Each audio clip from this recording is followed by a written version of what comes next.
បាទសួស្តីអ្នកនរគ្នាថ្ងៃនេះយើងជួបគ្នាជាមួយនឹងវីដេអូថ្មីឥឡូវនេះគឺខ្ញុំជួបគ្នាម្ដងទៀតហើយគឺរឿងនេះគឺតាក់ទងជាមួយនឹងរឿងគូឥឡូវវគ្គនេះគឺយើងជួបជាមួយនឹងគូថ្ងៃនេះគឺគេបានឡើងវាយតែម្ដងហើយបងរបស់គូក៏ឲ្យគេក៏បាននាំគ្នា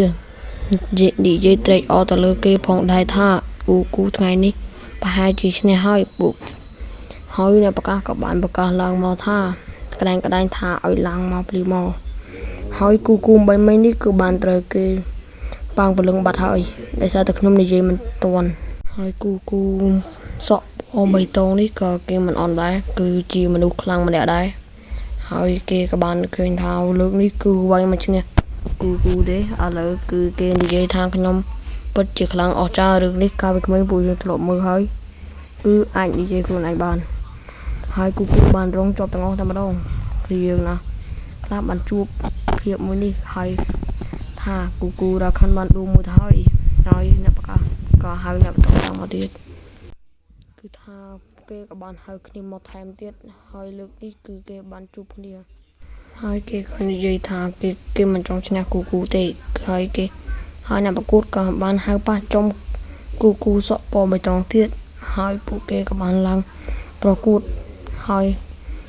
មនុស្សទាំងពីរនាក់នេះក៏និយាយគ្នាថាខ្ញុំនឹងបន្ថយដៃឲ្យឯងហើយ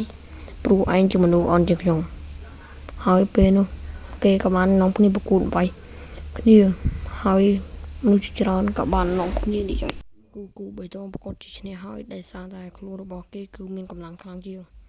ពួកគេក៏ចាប់ផ្ដើមប្រកួតគ្នាតែម្ដងហើយគូក៏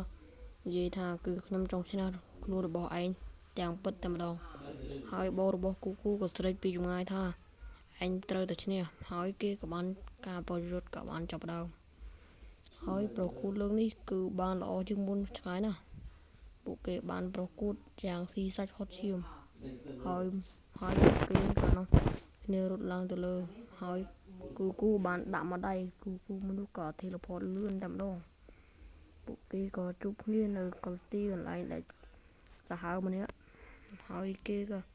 ហោះធីឡផតបាត់តែម្ដងហើយលើកនេះគឺគូបៃតងសក់ពណ៌ស្វាយដាក់គេជាច្រើន